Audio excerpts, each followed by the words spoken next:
And we're on. So it is a pleasure to have you on, Aaron. And, the topic that we're going to be discussing, I think we're going to stick to this one particular topic because I found you've suggested it to me actually. And I actually thought it was a fascinating topic that probably has been relevant for quite a while. And that topic is compliance.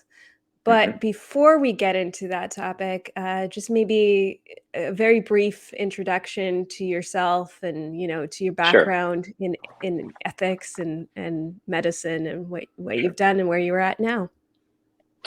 So I'm a physician. I specialize in psychiatry, and for most of my 15-year career post residency, I was at the University of California, Irvine, where I was a professor in the School of Medicine, and spent about half my time doing a Department of Psychiatry related clinical work, teaching, supervision, and research. And the other half of my time, my other job there at the university was I was the director of the medical ethics program.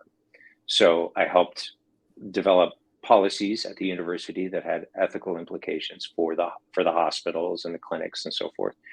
I chaired the ethics committee that did ethics consultations for patients in the hospital to help patients in the treatment team sort of work through different difficult conundrums or issues, or help them get unstuck if they had a fundamental disagreement about treatment planning and were sort of at an impasse. So that's what I did. I had planned to retire at the university and spend the rest of my career there. I was very involved in the teaching of medical students and residents. But when the vaccine mandate came out, I had serious concerns about that particular policy. And I ended up criticizing university vaccine mandates in the pages of the Wall Street Journal to try to get a conversation going about that policy at the university. And when the university finalized the policy, I started seeing a lot of my colleagues and a lot of students being harmed by it. Students who had the right of informed consent and informed refusal for medical treatments basically taken away from them, and under threat of getting fired or under threat of losing a scholarship or being kicked out of school, many of them were forced to take a novel injection that they may or may not have wanted. So that was really concerning to me. And made the decision, which I knew would have professional implications, to challenge that vaccine mandate in federal court. So I filed a lawsuit challenging it on 14th Amendment equal protection grounds on behalf of people like me who had natural immunity, who had recovered from COVID. And the university, very swiftly after I did that, uh, placed me on what they called investigatory leave, and then a month later on unpaid suspension, and a month later they fired me. So that was a decision that cost me my job. So on the theme of compliance, I guess I would have been in the category of non-compliance Non-compliance, yeah. in that case, which was new for me. I mean, uh, I was always a person at the university willing to kind of engage in controversial debates, um, and which I think people in academic medicine should be willing to do. University should be a place where open discussion and debate of publicly controversial policies should take place. But there was something weird about what happened during the pandemic, where public health policies were not allowed to be challenged, and that bothered me. I think this policy was fundamentally misguided from the beginning, based on what we knew about these vaccines and what they could and could not accomplish. Um, and so that was the beginning uh, of me taking a hard look at not only vaccine mandates, but other COVID policies that I had been concerned about. I had been concerned about prolonged lockdowns and prolonged school closures as well. And so last year in 2022 was, me basically leaving the university, setting up a private practice so I could continue seeing my patients, but also continuing to do a lot of work on ethics and public policy, focused on the policies that were rolled out during the pandemic, but also starting to look at some bigger picture Was it patients questions. as psychiatric patients? Yeah, Yeah. that's right. Okay. So I have a like 15-hour a week psychiatric practice, seeing outpatient adults with run of the mill, bread and butter mental health or psychiatric Right. issues, from So it's depression, funny. angsieity, and addictions, things of that nature. It's interesting. As we're talking, I'm already envisioning the warning label that YouTube is going to slap on this video, but Yeah. just only because I just did an interview recently with Michael Schellenberger, and that one has an I environmental warning, and we never even talked about the environment in the right. entire interview. I mean, it was about homelessness, or a subset of homelessness, I suppose, and it was Yeah. like, um, but it's it's interesting. So one of the things that you mentioned that you were in opposition to, or at least skeptical about, was that wasn't being taken into account is natural immunity, which I Right. now have. I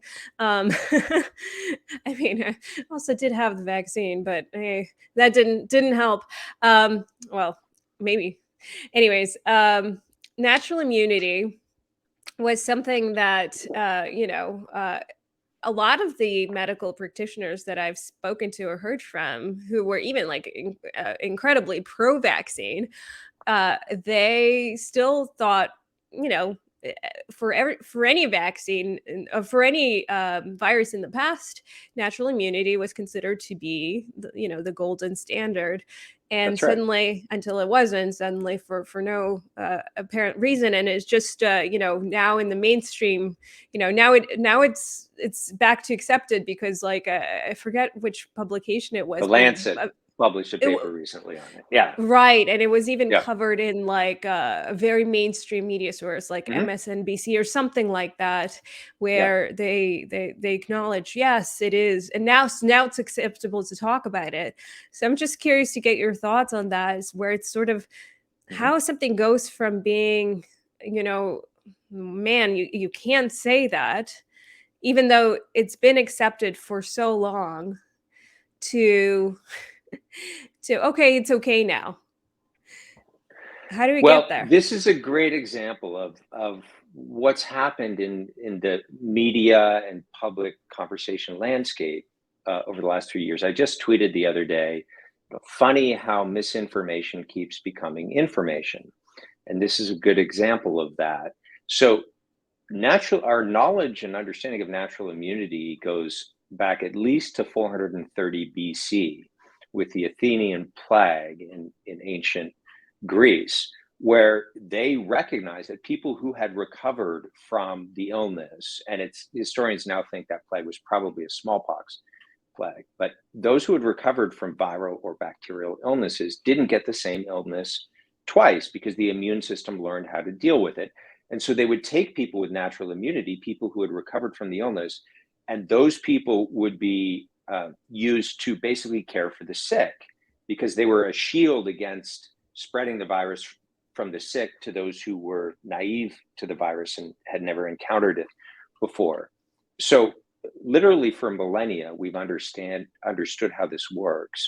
And vaccine science has understood how this works because what a vaccine tries to do uh, is to mimic, to the extent possible, natural immunity by triggering the body's immune system to believe it's encountered the virus, either by giving it part of the virus or by giving it an inactivated form of the virus that can't replicate and can't be spread to other people. But natural immunity is the gold standard that vaccines are trying to achieve. They never fully achieve. They try to get as close as possible to that without making you sick, right?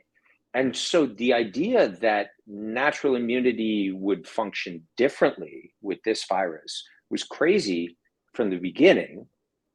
When I got fired, the Los Angeles Times announced, university fires director of ethics who claimed, for declining the vaccine because he claimed he had quote unquote natural immunity. So it was this thing you had to put in scare quotes as though it Right. wasn't a thing that we've known about, for 2,500 years. And now, again, you could hold the headlines up side by side, those same media outlets. Oh, look at this, the Lancet paper. Um, and what I keep telling people is the Lancet paper is not news. In fact, when I filed my lawsuit, Catherine, we had 150 studies of natural immunity for COVID already demonstrating that it was superior to vaccine immunity. And that was all documentation that I submitted in my lawsuit back in, what was it, August of 2021. But something shifted in the media landscape or the public consciousness that suddenly made it permissible to say that. And I don't know what that was. No. I mean, if the government, the public-private censorship regime suddenly decided one day, now we have to leak this, or we have to make this okay, or it's time to move on from this. I'm not saying it's people in a back room somewhere, smoke-filled room, making decisions on this, but it is very strange how all of the sudden the public conversation on an issue like this can flip, and something that would have gotten you canceled 6 months ago or censored on social media is now permissible. It's funny you mentioned the warning label. Schellenberg is a friend of mine, so I guess I'm like him. I'm dangerous, so you're probably going to get a warning label for mine. I just did an interview with a guy named Gad Sad, who posted the other day that I think it was LinkedIn slapped a warning label on his post, and his post didn't include our interview. It just said, "I'm interviewing Dr. Kheriaty, and we'll post it soon." It was just like, oh my gosh, so it's just that your was enough name. to get a that was enough That to is getting a warning insane. label. So It's that's insane. hard to believe that this is and it's where we're the at. same with Schellenberger. It's Yeah. just attached to his name, because I tried Yeah. not to put anything, because I thought maybe it was his bio, but it wasn't. It was just his name. But it is kind of fascinating to look at it. And one thing I do want to be clear on. I mean, of course, there are some people who I do think are not cognitively responsible, I'll put it in this polite way, where, they were like, well, I'm better off, getting natural immunity, meaning that they wanted to get sick so that instead of getting the vaccine, so they can have natural immunity. Yeah, this was the worry. This was one of the worries about natural immunity. And what I was trying to explain to people about my argument in my case is natural immunity and my claim of equal protection for those who have it is not about encouraging people to rush out and get the virus. It's about the people who have already had the virus and what forms of discriminatory policies are in place that are unjustly punishing those people. So that is an important clarification and distinction. That like I the never frontline encouraged workers. anyone to deliberately get the virus. That was not what this whole thing was Yeah, about. It was about the people who had already had the virus, and therefore we could reassure them that they had good protection. And that, with all the fear around COVID, that should have been a positive public health message. That should have been, this is contributing, along with other interventions, to getting us beyond the pandemic. We should acknowledge that and celebrate the people who have recovered. Obviously, mourn the people who didn't have a good outcome with COVID, and try to help those who were dealing with the long-term effects of it, and certainly those who are mourning the loss of a loved one. But also, look at the positive side of 99% of people that encountered this virus, 99+% of people under the age of 65 who encountered this virus did just fine, and that's actually a good thing. Yeah, and it logically it made sense for, if we're talking about, frontline workers, teachers, doctors, That's right. nurses, who were exposed, who didn't even have the option of getting Yeah. the vaccine, and here they were getting sick, they were risking their lives, and suddenly they were forced to um, they were already sick, so they had that natural immunity. They didn't choose Mm-hmm. they didn't choose that, and suddenly they were having to be sort of poking their immune systems again for no real reason. So, and it is a, That's right. it was a poke. I mean, since I have had the vaccine, I know that, and I know with many people, I mean, it was a pretty serious reaction Mhm. for a lot of people, Yep. whether that was justified or not. So when, but let's talk about some of the other measures, because, and again, I think what's really fascinating about it, it's just, to me, it reveals a lot about humanity and human nature, which we just got in this really compressed time span.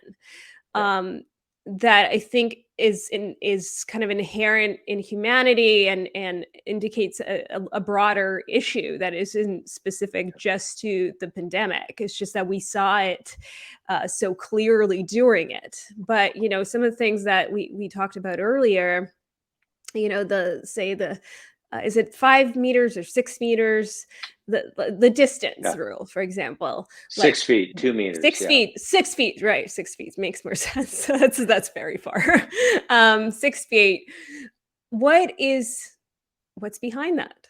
I mean, I think there's nothing behind it, but what's behind There, it? there was bad science behind it. So initially, we were being told that COVID spread through respiratory droplets, and it was not aerosolized. So, what is the distinction between those two? Insofar as there is a distinction, there's some scientists who think, setting that aside, the notion was COVID spreads through. Think about the stuff that you see visibly come out of your mouth when you cough or sneeze, right? That can land on a surface and that can go no more than 6 feet away. That's what spreads COVID. Little droplets of whatever that come out of your mouth and nose. Well, before long, we quickly realized that no, COVID is aerosolized, meaning it's in the invisible gas in the air and it spreads evenly throughout a room. So it doesn't matter how far apart you are from another person with an aerosolized virus. What matters for an aerosolized virus is the number of infected people in a room, the size of that room, and the duration of time spent in that room. And the way that you try to reduce the risk of contagion with an aerosolized virus is not by spreading people apart, but by better ventilation. So opening the windows. So another piece of the 6 foot thing that we saw going up all over the place that was scientifically ludicrous were the plastic barriers, right? Or the plastic barrier mask that clearly, I mean, even with a cloth mask and even with an N95, which most people, when you wear an N95 in a hospital, you have to get it fit tested. You have to do a thing to make sure that, shave your beard, and it's very complicated to get it right.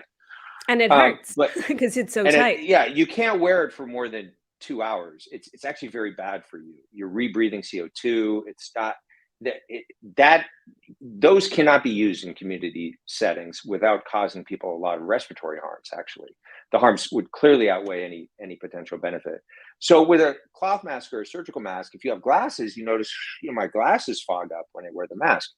Well, that means it's not working to stop an aerosolized virus. So instead of plastic barriers, which actually impede airflow, what we should have done is open all the windows in the car or in the classroom, or installing new ventilation systems in buildings and airplanes. That was a reasonable, sensible response to what we were dealing with. Plastic barriers, mask mandates, 6 foot distance, stand here on top of this thing at the grocery store. It was Do the theater. It was masks absurd. diminish it at all? Like, they don't stop, but do they minimize anything? So we just got published. This is another issue where suddenly it's become okay to publicly say masks don't work, because there was a Cochrane review published about 2 weeks ago, and a Cochrane consortium is this independent entity. It's based out of the UK that's supposed to be free of all financial and other conflicts of interest with industry. They do a pretty good job of that, although you could argue that some of their reviews have been compromised based on who did it. But at least within mainstream medicine, Cochrane reviews are supposed to be the gold standard level of evidence. So this was a Cochrane review looking at 78 randomized controlled trials of masks. and they concluded masks don't work, including N95s. Before the pandemic, we had 15 randomized controlled trials of masks for respiratory viruses like influenza, all 15 of them negative. So the gold standard level of evidence, which is a randomized controlled trial, had 15 negative and no positive studies before COVID. Now we have 78 studies, randomized controlled studies that were reviewed in this recent Cochrane review. And the results confirmed what we should have already known. And it's interesting, I went back and looked at, because your theme is compliance. The masks are maybe the most interesting COVID policy in this regard, because the original WHO rationale for recommending masks, if you look at the reasons that they gave, one of the reasons that they gave, the reasons were very thin on science. One of the reasons that they gave was to get people used to complying with public health directives. And they literally said it there. Oh, wow. Where does it say it? This was the original WHO. This was a document that they prepared that was supposed to be kind of like for public health officials, like your local county health officer. Our recommendation for masks is based on these reasons, right? And there were bullet points. That was one of the bullet points. Another one of the reasons that sometimes slipped out, Anthony Fauci actually alluded to this early on when he flipped on masks and started recommending them, was that masks at least gave people something to do, right? So we had a situation in which we have an invisible pathogen.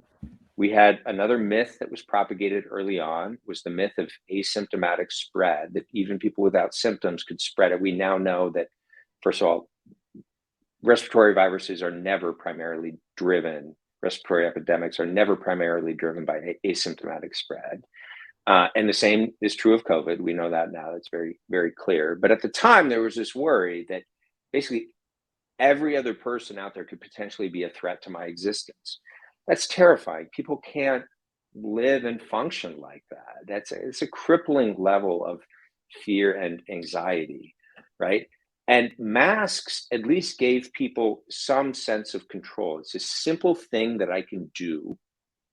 And if I do it, and if other people do it, I feel a little bit safer. I can regain some sense of agency and control in a situation in which I feel like there's this all-pervasive threat, and there's very little that I can do to protect myself or to control it.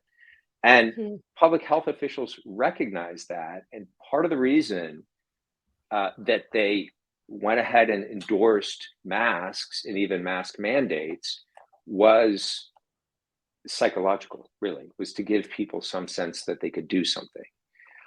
The problem with that, though, is that people have become so conditioned to wearing these masks that they don't feel safe without them, and they can't relinquish them, even in the face now of overwhelming evidence. And I would say the Cochrane reviews should be the nail in the coffin on masks. But I've had I remember an adolescent patient who the mask mandate was lifted at her school, and she told me, I'm still going to wear a mask to school even though they're not requiring it.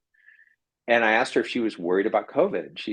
She was not. In fact, she had already had COVID. And she said, I'm wearing it because I don't want to show my face.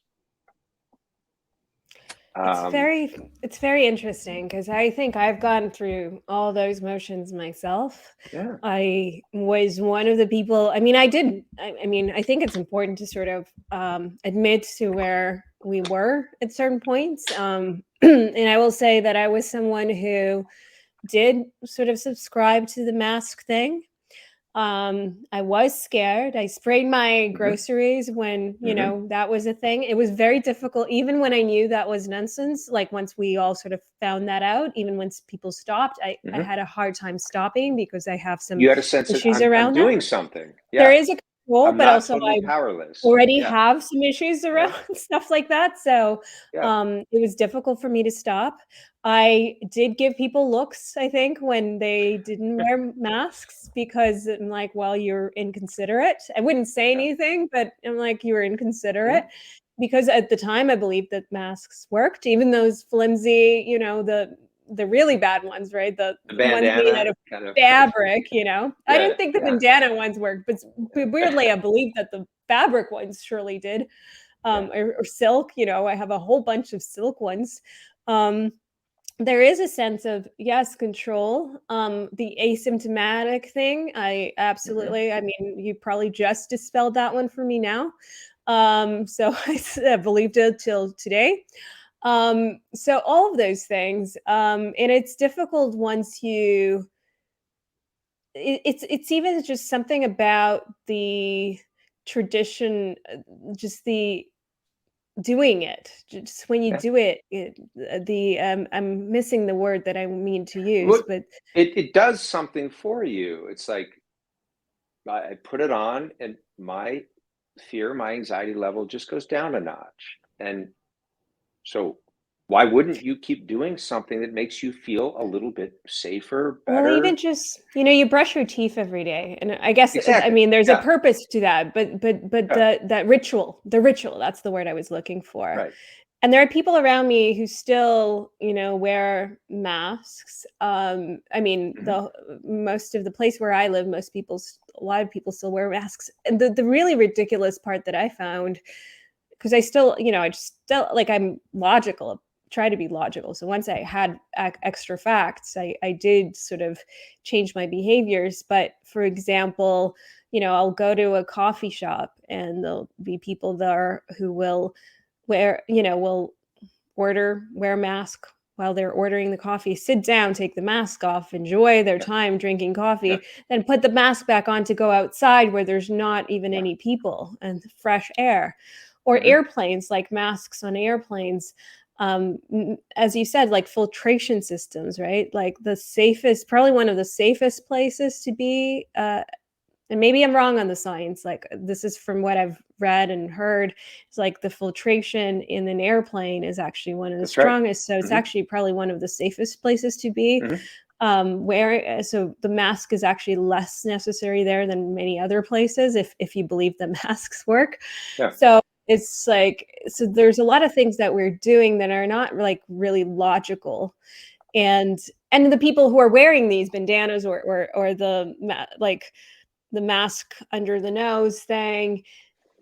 So even if, and those are people who do believe that masks work. That's the thing. That's what I don't understand. It's like, Or if you believe or in it, they at least wear Yeah, it I properly. think it's even more than it's even more than just a belief that masks work, because we're operating on the social and psychological and relational level in very complex ways that don't always have to do with empirical science. Uh, yeah, why did people go through the ritual? Here you had to wear the mask when you walked into the restaurant, but you could take it off when you sat down and ate. Everyone knows that can't make any logical sense. You don't have to be a virologist or an epidemiologist to understand that that doesn't make sense. Yeah. But everyone did it as kind of an indication of social solidarity, or I care about you, or I care enough about the common good to sort of like be a part of this and try to do my part, which is a fundamentally good pro-social instinct, right? But the problem is when that is leveraged and and and misapplied and misused by people in power who like this because it confers, it conditions people into being compliant and not asking questions, even for things that are obviously logically nonsensical. And that's a worrisome trend as well, that when you take advantage of people's goodwill, I think there's very few people operating during the pandemic that had outright malice. I think there are some bad actors who took advantage of things for economic gain or for political power, or for other reasons. But I think most people are fundamentally decent people and want to do good and want to do right and don't want to kill grandma, and want to contribute to society. And so compliance at that level is probably a good thing for most people to do most of the time. We have conventions and courtesies that we sort of abide by. But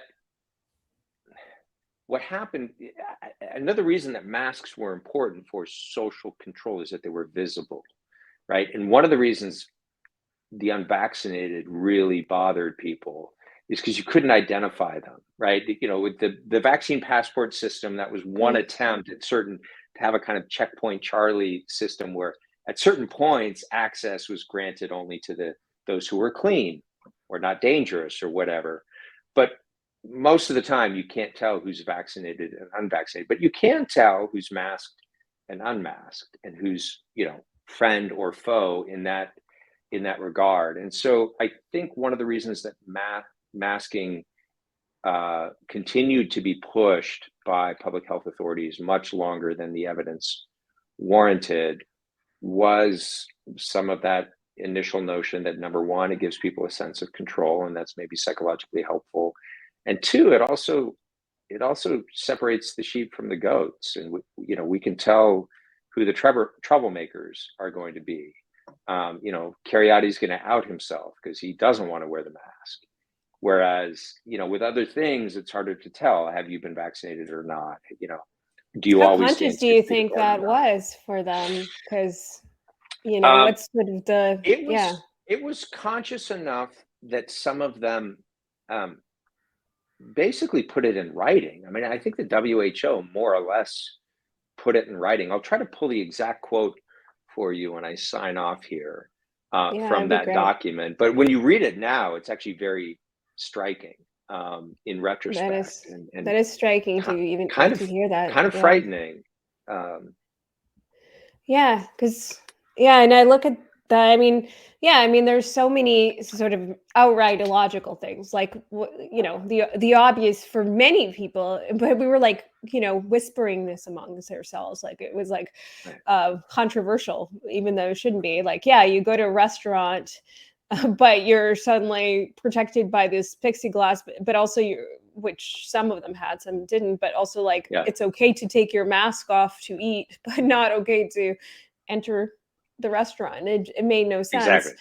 Yep. And or things like I recently, this is very recent. I went to visit a friend at a care center, and they I nowhere do they ask you anymore for the vaccine passport. So I never even thought that this is something that would be required. But so they asked for vaccine passport, and like Hmm. I actually still had it on my phone, which is like I didn't even know if I had it. And I was quite pissed off, actually. And My friend didn't know if she had, and she traveled all that way to go there. But on Yeah. the other hand, and they required a COVID test, which actually, of all of the things, I think that is a reasonable ask. Reasonable. But Hmm. reasonable, I was fine with that. But Hmm. with the but what was interesting, I found out with the COVID test, it was okay to actually do that at home and just kind of give you a word that you were Hmm. um, clear. But the vaccine passport, that was mandatory to show. You had to show And digital proof. Yeah. I had Yeah. to show Right. digital proof. But Yeah. the other thing, that was fine just to do one of Yeah. those, and just tell them. And I thought that was just made no sense. So things like that. But the fact that, if you challenged any of it, and I remember, because I certainly started challenging all of that, and I Hmm. started posting, and it was like scary because I would get Hmm. attacked. It's different if I did it in person with my friends, because they knew I was like a pretty, I'm not a conspiracy theorist, right? That's the word that everybody was like afraid of Hmm. being labeled. Yep. But if I did it in any public way, you just get attacked and labeled all sorts of things. And it's like, what is it that kind of allows people to go into these mental states where they are afraid to challenge? So one, it seems to be this peer pressure element. Hmm. But two, I think a lot of people just accept. I don't think they even have these thoughts of doubt or skepticism. What do you think? What would you attribute to that to? I think there's a lot that's operating on the unconscious level for people. So again, let's go back to the initial uh, state in which we were in that I think people got conditioned into, where with the threat of asymptomatic spread, every other person is a potential threat to my existence, which is a really intolerable existential state. Um, and that, we can only all be safe if everyone is safe.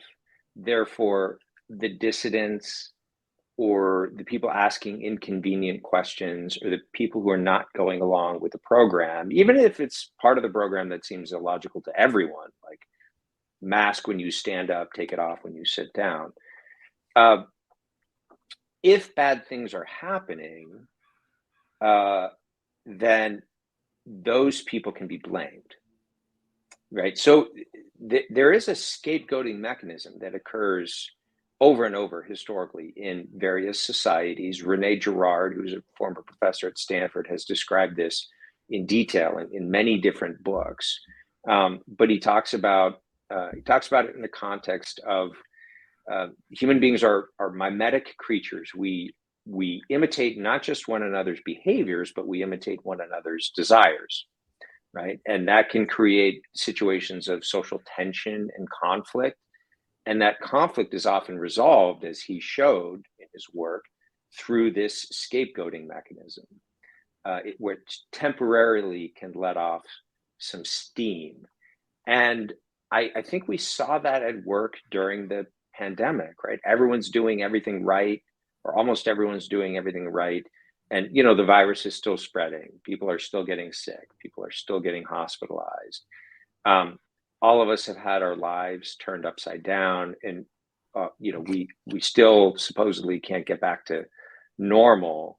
It must be the fault of these holdouts or these dissidents. And so people will, even as a way to feel connected to and part of something socially bigger than me, they can turn on minority populations or the scapegoated population with incredible levels of vengeance and fury, and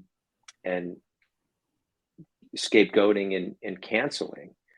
This is not a new phenomenon that happened during COVID. It's a repeated phenomenon that's occurred over and over and over again in history.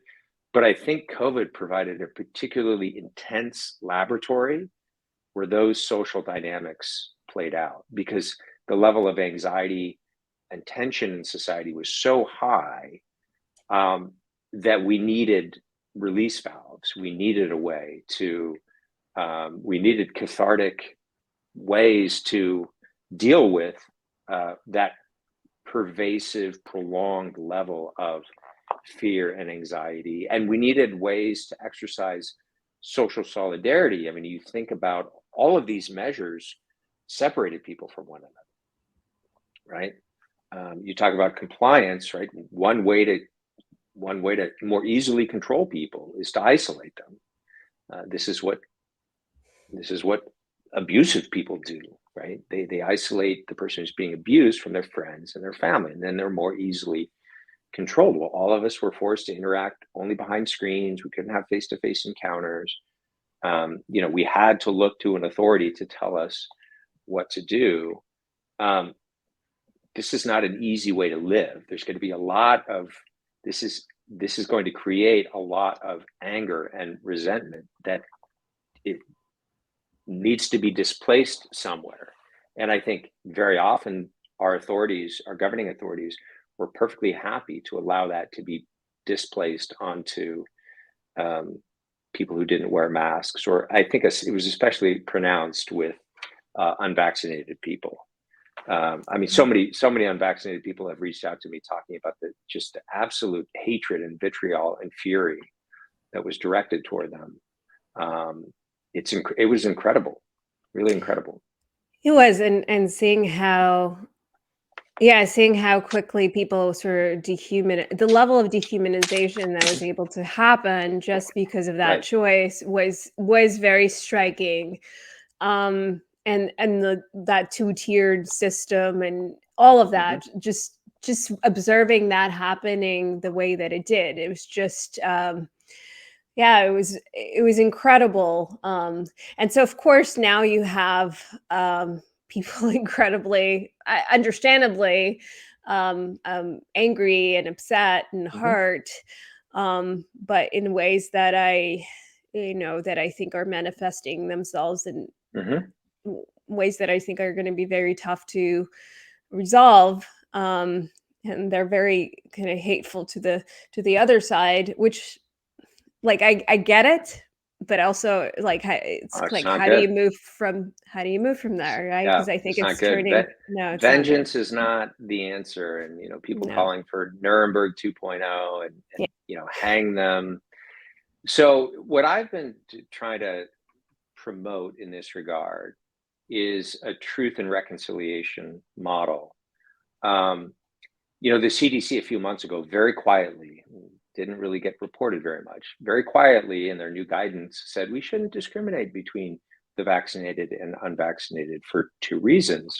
The same reasons I articulated in my lawsuit 2 years ago. Number one, the vaccines don't stop infection and transmission. And number two, most people have natural immunity, which is quite robust, right? So just quietly. Um, but there was never any acknowledgement on the part of the public health authorities when they flipped on that perhaps our policies in the past that encouraged discrimination in that regard were harmful to some people or were misguided. And, we apologize for the harms that were done. So when the Atlantic piece came out about pandemic amnesty from Emily, I'm forgetting her name, but that created quite a buzz. Is basically this doctor who said, well, a lot of mistakes were made during the pandemic, and it was as the tide was starting to turn on, some of these policy issues, and people were recognizing that lockdowns probably did more harm than good. And gosh, the effects of school closures are going to be felt for decades. And she was sort of saying, well, nobody really knew what was going on. And we should let bygones be bygones and just declare an Oh yeah. amnesty. And um, I was I was sympathetic to the idea of moving forward and healing society, but I thought her proposal was superficial and wouldn't work. And the proposal made a lot of people really, really angry. And I think the reason why is, you know, first of all, when people say nobody really knew what was going on early in the pandemic, that's not true. There were a lot of people from the very beginning that pushed back against these misguided pandemic policies, but we were censored and silenced and canceled. And so that projected a false sense of a scientific consensus that wasn't actually there. It's just that one side of the debate was not allowed to be heard by the general public. So it's not true that nobody knew what was going on. There were people that did know what was going on, but they were punished. They were silenced. Um, but the other piece of this, and the reason I think that the truth and reconciliation model is important, is there have been commissions in South Africa after apartheid, in Rwanda after the genocide there, called Truth and Reconciliation Commissions. There's sort of a model for how to do this. But truth and reconciliation that begin with truth, right? You can't just jump to reconciliation without truth. And the truth often involves, people taking responsibility for decisions that were made, acknowledging when they made mistakes, and apologizing for the harms that were done and making some attempt to rectify those harms when possible. Sometimes it's not possible to rectify harms, right? People were injured by your bad policy, or they were irreparably harmed by your bad policy. Okay, but I mean, anyone who is fired over the issue of vaccine mandates should be rehired with back pay. That's something that can be rectified, right? And then we can begin to move toward reconciliation. But that's actually a really hard process. It's a humbling process.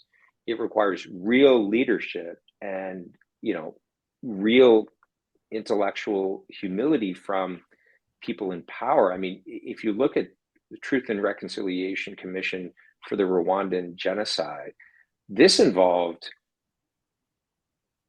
person A standing up in front of person B saying, I was responsible for killing your family, and I am sorry. Or I failed to protect your family when I could have, and now they're dead, and I'm sorry. I mean, that's And hard. how realistic is it given that so many people, I think, are still Not going to happen. in no. Not going to happen. Not going to happen. No, I mean, our leadership class is not made up of people who will ever apologize for mistakes, by and large. They see that as a threat to their power rather than a manifestation of real leadership, which I think, most Americans would recognize that that's a manifestation of real leadership, to admit that when you change your mind or when you were wrong, to admit that perhaps I listened to the wrong advice in this regard, and I'm sorry. If I could go back, I might do things differently. That's real leadership, but I think so too. that's Yeah. rare certainly in our political class. I think most of our leadership class, uh, they're just not built that way. I don't see it happening, No. unfortunately. I think it would be great if it did happen, but I And don't it's so see it different happening. how things went in the West where, supposedly we're so freedom loving, but but in Japan they did say, don't discriminate Hmm. against people. So it's interesting Hmm. how They did. culturally That's right. it was a different there was such a Hmm. difference there.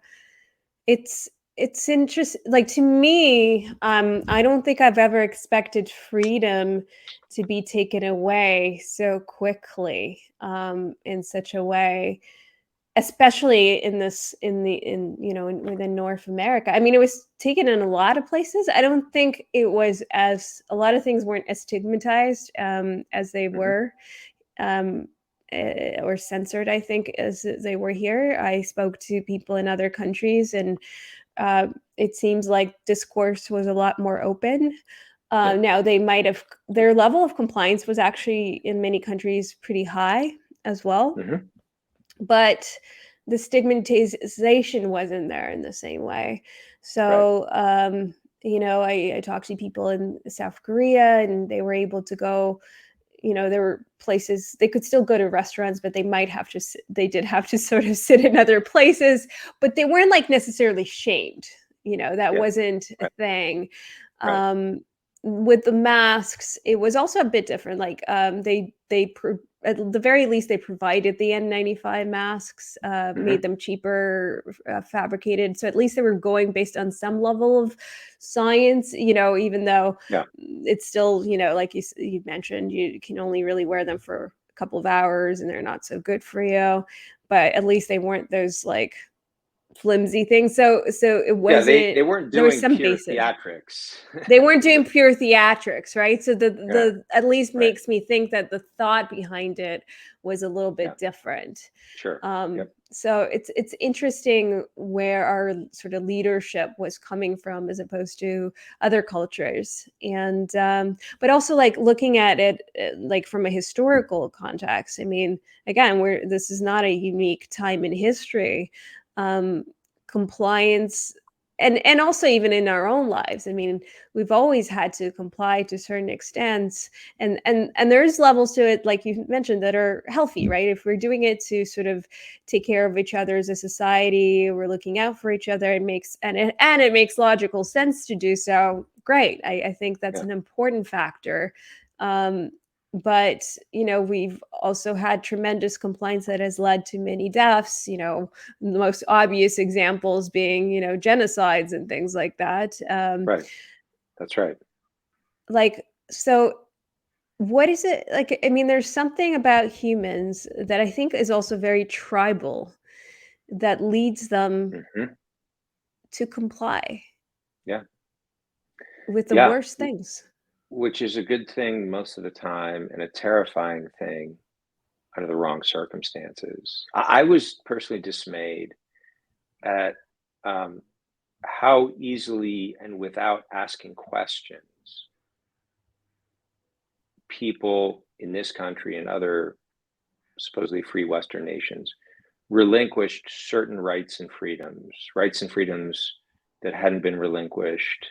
What we relinquished under lockdowns, the right of free association, the right of freedom of movement and travel, the right to bury our loved ones, uh, or attend a wedding, to be present with those nearest and dearest, the most important milestones and moments of life, we gave up without question.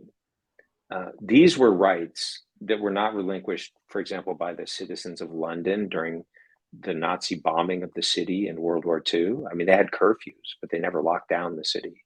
They never told people you can't leave your homes or you have to work from home. So I was dismayed and somewhat shocked at the lack of willingness to challenge some of these things. In retrospect now, and I think censorship is probably a topic for a different conversation that we could have, but in retrospect now, just seeing how pervasive and effective the censorship regime on social media was, and we now know that some of that was government-sponsored censorship, that I would argue violated the First Amendment rights of Americans. It makes more sense, when you start seeing, okay, on one side of these debates, it wasn't that no one asked questions, but that those questions were silenced. And one of the reasons this is really concerning to me, Catherine, and at the risk of sounding overblown or apocalyptic, there is the seed. I'm not saying we're living in a totalitarian society or that we were living in a totalitarian society during the pandemic, but the seed of totalitarian tendencies was planted there. And what I mean by this is, when you say the word totalitarian, most people think of concentration camps and, secret police and men in jackboots and, mass surveillance. We actually had mass surveillance during the pandemic. And we had people in boots. I mean, people were being arrested for not wearing masks and being past curfew. Powers of the state backing up a lot of these things. But those weren't even the most concerning thing to me. There's a political theorist named Eric Voegelin who, among other things, studied the 20th century totalitarian systems. And he said the central feature of all totalitarian systems is not any of those things: secret police, concentration camps, mass surveillance, as horrifying as all of those things are. He said that the central feature of all totalitarian regimes is the prohibition of questions, the inability to ask questions, the inability to raise your hand and say, hey, wait a minute, this whatever Nazi or Marxist doctrine doesn't make any logical sense. That's where things begin. And that's a shift that happens in society before all the other apparatus of the totalitarian state gets built. And in fact, in the perfect totalitarian society, you no longer need secret police and mass surveillance and concentration camps to enforce a rigid social order, because people internalize the prohibitions or the rules. And that internalization can become so deep and pervasive that it no longer occurs to people to ask questions, to challenge Nazi racial doctrine, or to challenge, Soviet Marxist class conflict doctrine, or whatever the thing is that you're not allowed to ask questions about. That's the worst form of imprisonment, right? When the logical questions no longer occur to you because you've so internalized the ruling ideology. So that, to me, is the most unsettling part of what happened during the pandemic to so many people, is that they lost the ability to ask questions. So the antidote to all of this is ultimately being able to ask more questions, right? Yeah, what I tell people is, because we were told to listen to the experts, and there is a place for expertise, don't get me wrong. There's a kind of populist disdain for any claim of expertise, which is exaggerated and goes too far. But inescapably complex political decisions, like whether to lock down an entire society, cannot be answered by any one or another expert, right? You can't just look at COVID case curves. You have to look at the 100 other knowable effects of a policy like that, and the 1,000 other imponderables that would never occur to you. I mean, this is an inescapably prudential political decision that requires a lot of input from a lot of different people, and not just a handful of epidemiologists looking only at COVID case counts. But our politicians, as a way of relinquishing responsibility for their decisions, said, we're just following the science, we're just following the experts. What they usually meant was, we're following the public health bureaucrats that we have appointed to do what we want. People thought they were following the science, but they were really just following the television, right? What they were saying on CNN and Fox and so forth. So what I tell people is, okay, you may not be an expert in epidemiology or virology or, public policy for that matter, but there is a place for expert opinion to obviously to inform these decisions. But you are, like every adult of sound mind, a person capable of rational thought.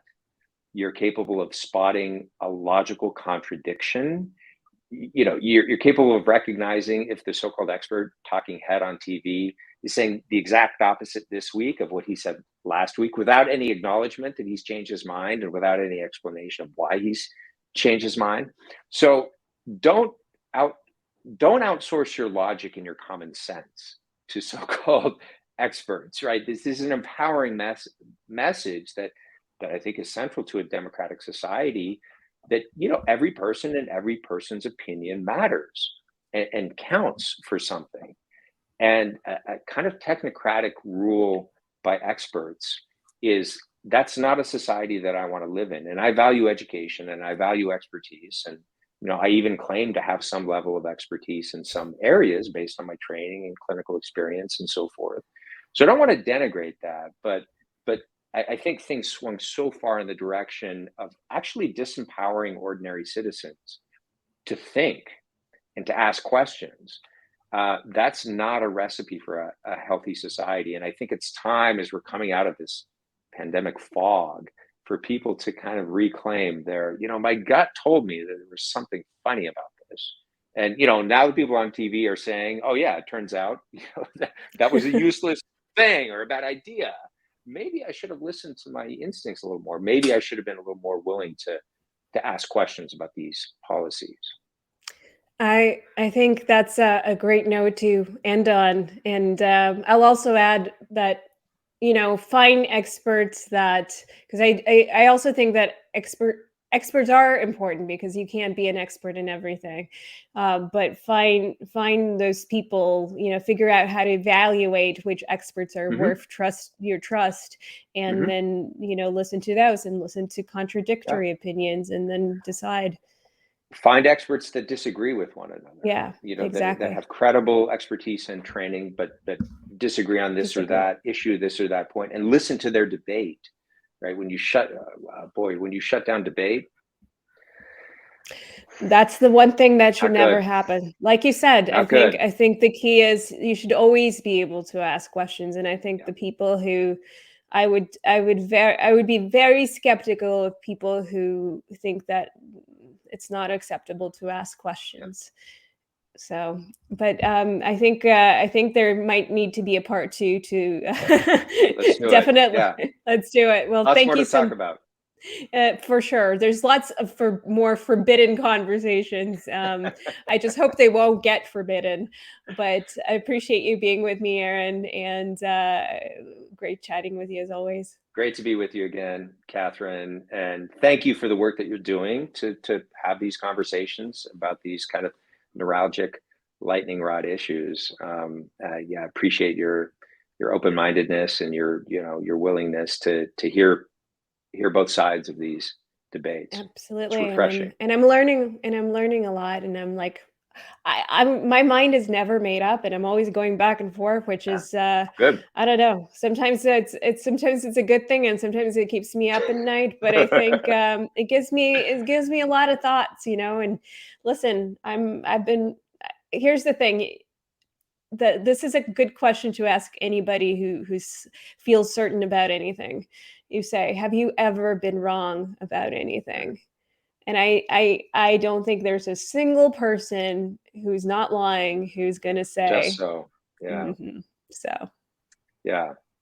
No, that's a very good starting point for people. And I mean, I obviously have strong opinions about COVID policies and other issues related to it. But I hope that I'm still open-minded enough to, be proven wrong on, this or that claim. And I hope I do change my mind on some things down the road, and I can publicly acknowledge that I have changed my mind and what changed my mind and why. I think that's important for all of us.